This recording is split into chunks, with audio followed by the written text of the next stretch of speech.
আসসালামু আলাইকুম। দেখতে পাচ্ছেন বাংলাদেশ পুলিশ পরিচালকের কার্যালয়, কেন্দ্রীয় পুলিশ হাসপাতাল একটি নিয়োগ বিজ্ঞপ্তি দেওয়া হয়েছে। এখানে বাংলাদেশের সকল জেলা থেকে নারী এবং পুরুষ উভয়ই আবেদন করতে পারবেন। তো আজকের ভিডিওতে আমরা আলোচনা করব কি কি পদে আবেদন করা যাবে, আবেদন করার যোগ্যতা, কবে আবেদন শুরু হবে এবং কবে শেষ হবে বিস্তারিত। তো বন্ধুরা, ভিডিওটি শুরু করার আগে আপনাদের কাছে ছোট্ট একটি রিকোয়েস্ট, যদি আমার চ্যানেলে নতুন আসেন চ্যানেলটিকে সাবস্ক্রাইব করে বেল বাটনটি অন করে দিবেন এরকম নতুন নতুন ভিডিও প্রতিনিয়ত আপডেট পাওয়ার জন্য।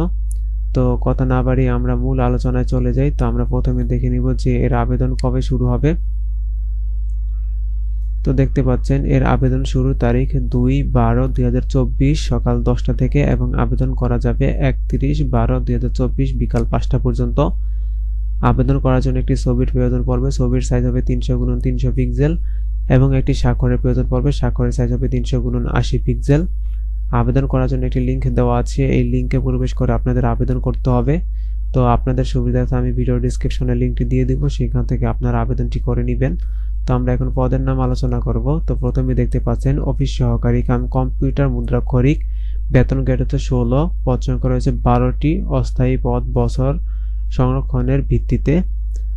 এখানে শিক্ষাগত যোগ্যতা প্রয়োজন পড়বে কোনো স্বীকৃত বোর্ড হতে উচ্চ মাধ্যমিক সার্টিফিকেট, এইচএসসি বা সমমানের পরীক্ষা উত্তীর্ণ, কম্পিউটার প্রশিক্ষণ প্রাপ্ত, কম্পিউটার ওয়ার্ড প্রসেসিং সহ ইমেইল ও ফ্যাক্স পরিচালনার দক্ষতা এবং অভিজ্ঞতা থাকতে হবে।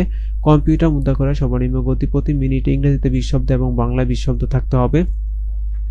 তারপর দেখতে পাচ্ছেন কম্পাউন্ডার, বেতন গ্রেড হচ্ছে 11, পদ সংখ্যা রয়েছে 5টি, এটি স্থায়ী পদ। আর শিক্ষাগত যোগ্যতার প্রয়োজন পড়বে কোনো স্বীকৃত ইনস্টিটিউট হতে ফার্মেসি বিষয়ে অনন্য 3 বছর মেয়াদী ডিপ্লোমা ডিগ্রি এবং বাংলাদেশ ফার্মেসি কাউন্সিল কর্তৃক নিবন্ধিত থাকতে হবে।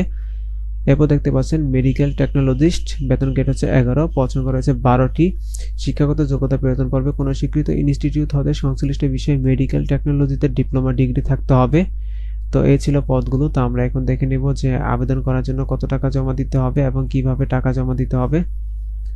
তো এখানে দেখতে পাচ্ছেন মেডিকেল টেকনোলজিস্ট, ল্যাবরেটরি ও কম্পাউন্ডার পদের জন্য পরীক্ষার ফি বাবদ 300 টাকা এবং সার্ভিস চার্জ বাবদ 35 টাকা সহ সর্বমোট 335 টাকা, এবং অফিস সহকারী কাম কম্পিউটার মুদ্রাক্ষরিক পদের জন্য পরীক্ষার ফি বাবদ 200 টাকা, টেলিটক সার্ভিস চার্জ বাবদ 30 টাকা সহ সর্বমোট 223 টাকা। আবেদন করার 72 ঘন্টার মধ্যে জমা দিতে হবে।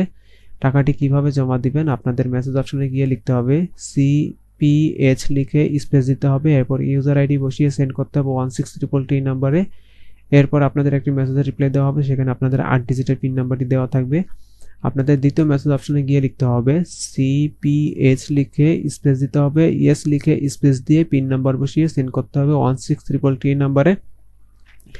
এরপর আপনাদের এরকম একটি মেসেজের রিপ্লাই দেওয়া হবে, সেখানে আপনাদের ইউজার আইডি এবং পাসওয়ার্ড দেওয়া থাকবে, সেটি আপনাদের সংরক্ষণ করে রাখতে হবে। তো এই ছিল আজকের আলোচনা। তো আশা করছি আপনাদের ভিডিওটি ভালো লেগেছে। আর যদি ভিডিওটি ভালো লেগে থাকে তাহলে অবশ্যই চ্যানেলটিকে সাবস্ক্রাইব করে বেল বাটনটি অন করে দিবেন।